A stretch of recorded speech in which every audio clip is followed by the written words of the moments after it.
দরকার এদের বাংলার বাইরে যাওয়ার? 100 দিনের কাজ তো চলছে, সমাজশ্রী প্রকল্প তো চলছে, এখন বিনা পয়সায় খাদ্য পায়, স্বাস্থ্য পায়, শিক্ষা পায়, কিসের দরকার আর? নুন তেল কেনার? যাই করুন দেখবেন পেয়ে যাবেন।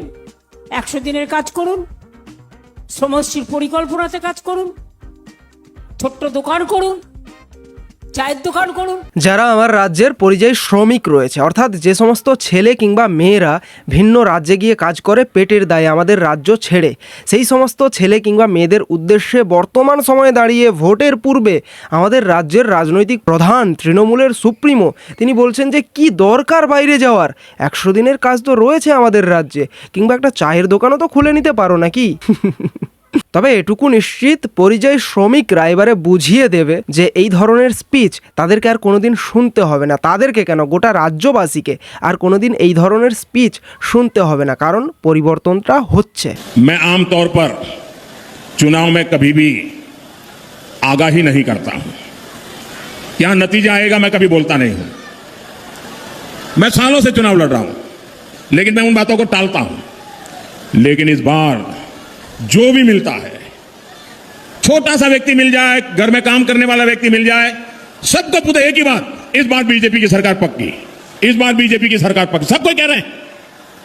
ये सब देखने के बाद, ये सब सुनने के बाद और मेरे राजनीतिक अनुभव के आधार पर मैं कह रहा हूं, इस बार बीजेपी बहुत भारी बहुमत से सरकार बनाने जा रही है। और जब मैं भारी बहुमत से कह रहा हूं, मतलब कि पक्के विश्वास से कह रहा हूं, इस बार सरकार भारी बहुमत से बीजेपी की सरकार बनने वाली है। দেশের প্রধানমন্ত্রীর মধ্যেই যে কেবলমাত্র এই কনফিডেন্সটুকু রয়েছে তা কিন্তু নয়, দেশের স্বরাষ্ট্রমন্ত্রী তার মধ্যেও কনফিডেন্স দেখতে পাচ্ছি আমরা। ইভেন বাংলার যারা মানুষ, যারা সাধারণ জনগণ, তাদের মধ্যেও একটা উচ্ছ্বাস দেখা যাচ্ছে। আর এই সব কিছুই বলে দিচ্ছে যে বাংলায় পরিবর্তন একদম নিশ্চিত।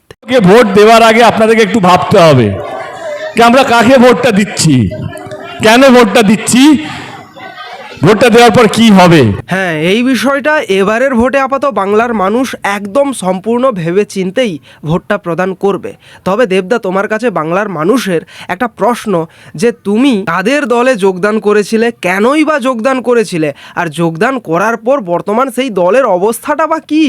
এমন কাউকে ভোটটা দেবেন না যাতে আপনাদের মনে হয় কি না ভোটটা দিয়ে ভুল করলাম।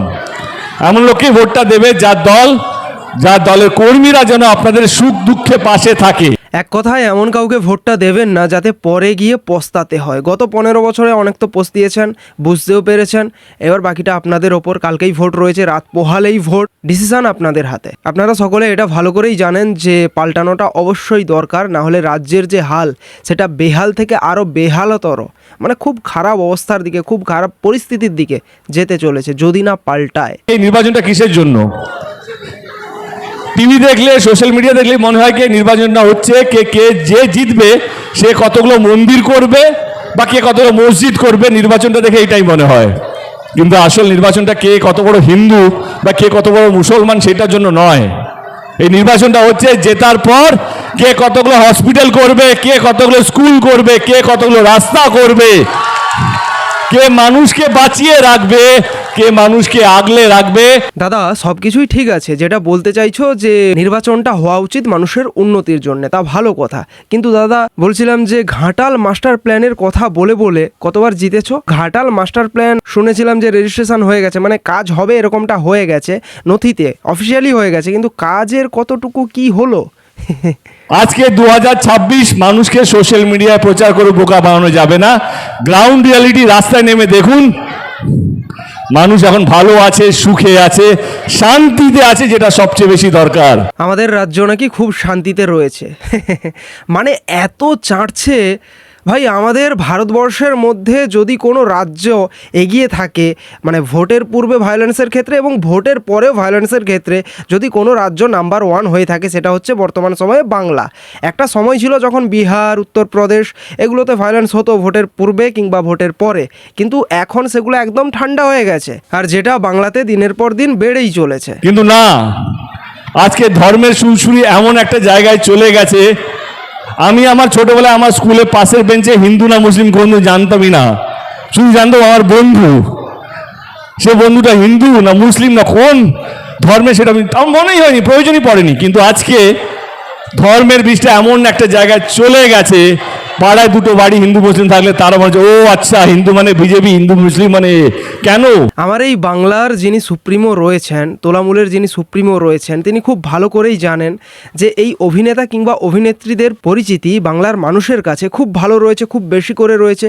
সুতরাং এদেরকেই দাঁড় করিয়ে দাও, এরা রাজনীতির রটুকুও না বুঝলে এদেরকেই দাঁড় করিয়ে দাও, তাহলেই আমরা ভোটটুকু পেয়ে যাব। মানে নিজেদের কি করেছে, কি কাজ করেছে, উন্নতি দেখিয়ে তো ভোট চাইতে পারবে না, তার জন্য এদেরকেই দাঁড় করিয়ে দাও, এদের মুখ দেখেই ভোট দেবে মানুষ আর আমরা জিতে যাব। আর এতদিন ধরে এটাই চলছে। আর রইল ধর্ম নিয়ে রাজনীতির কথা, এদের চোখে এদের সুপ্রিমোর যে কাণ্ড কারখানা সেগুলো এদের চোখে পড়ে না। আমি তো বলিনি আপনাদেরকে আমাকেই ভোটটা দিতে হবে, তাহলে কেন এই বিভাজনটা হচ্ছে? আজকে মনে হচ্ছে কি যে জিতবে সে আগে মন্দির করবে, যে জিতবে সে আগে মসজিদ করবে।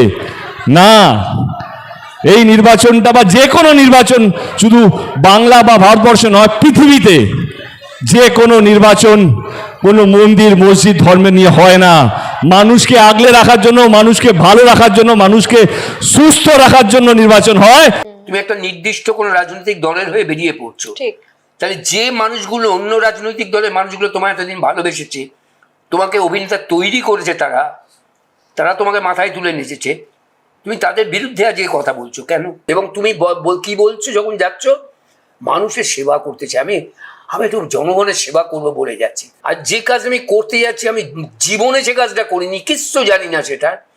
আমি গ্রাম বাংলাও চিনি না, মাঠ চিনি না, আমি নাকি তার সেবা করতে যাবো। আরে তুই চিনিস কি ওইটার অলিগলি কি, গ্রামের কোন রাস্তাটা চিনিস? কিচ্ছু জানিস না, তুই কি সেবা দিবি?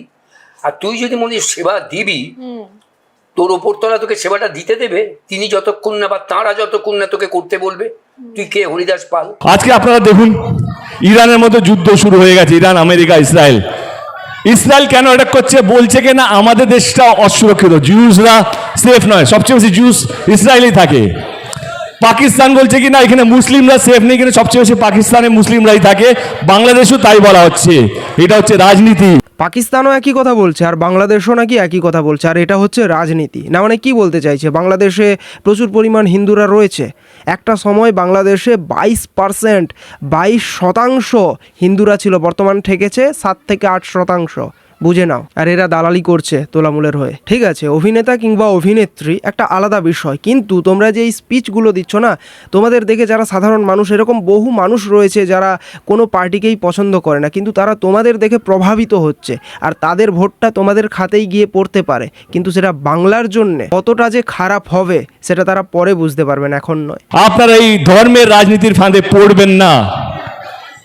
যেই দল, যে দলের কর্মীরা বা যেই দলের প্রার্থী আপনাদের পাশে থাকবে সারা জীবন, আপনার ধর্ম না জিজ্ঞেস করে তাকে নিশ্চয়ই ভোটটা দেবেন বলে আমার মনে হয়। 23 তারিখে আমাদের এখানে নির্বাচন, পূর্ব এবং পশ্চিম মেদিনীপুরে।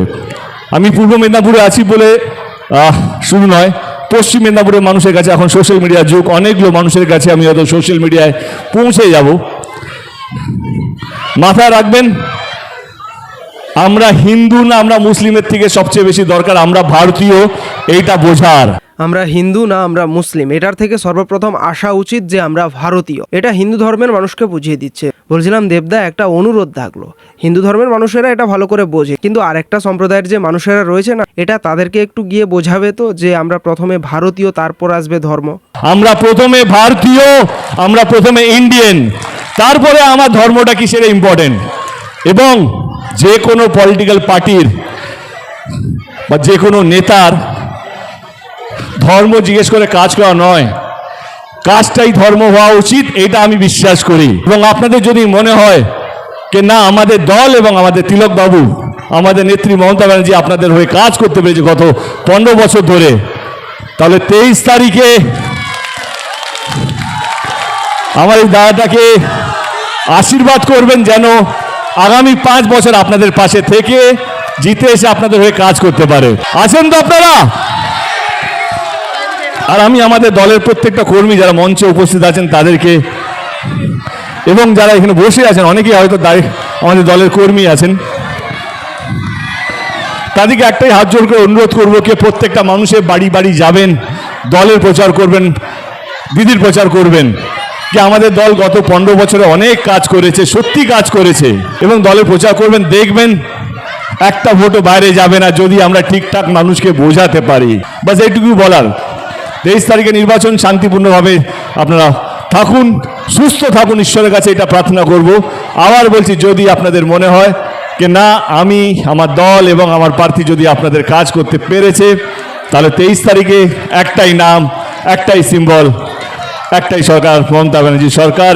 আজকে অর্থাৎ জাস্ট ভোটের একদিন পূর্বে আমি দেবদার অনেকগুলো স্পিচ শোনালাম, বলতে গেলে ভালো ভালো স্পিচ শোনালাম, কিন্তু তেমন কোনো কাউন্টার করিনি। তার একটাই কারণ রয়েছে, কারণটা হলো এটাই, আমরা বঙ্গ রাজনীতিতে বর্তমান সময়ে দেখতে পাচ্ছি যে বহু অভিনেতা কিংবা অভিনেত্রীদেরকে তোলামূল ইউজ করছে এবং অভিনেতা অভিনেত্রীরাও ওই দলে যোগদান করছে। কিন্তু সাধারণ মানুষকে এটা বুঝতে হবে যে অভিনেতা অভিনেত্রীরা যোগদান করছে ঠিক আছে, তারা তাদের সুবিধাটা পাওয়ার জন্যই যোগদান করছে, কিন্তু নিজেদের অধিকারটুকু বুঝে নেওয়ার জন্যে নিজেদের ভোটটা সঠিক জায়গাতে দিতে হবে। আগামী দিন ভোট রয়েছে, জাস্ট রাত পোহালেই ভোট। এবার বাকিটা আপনারা বুঝে নিন যে বাংলার ভবিষ্যৎ কাদের হাতে তুলে দেবেন। আবারও বলছি সেই একই কথা, যে মুর্শিদাবাদের মতো পুরো রাজ্যটাকে কি দেখতে চান? আরজি করের মতো আরও এরকম ঘটনা কি আরও দেখতে চান? যাই হোক, বাকিটা আপনারা ভালো বোঝেন, বাংলার মানুষ যথেষ্ট শিক্ষিত। যাই হোক, ভিডিওটা এখানেই শেষ করছি, দেখা হচ্ছে নেক্সট ভিডিওতে। জয় হিন্দ।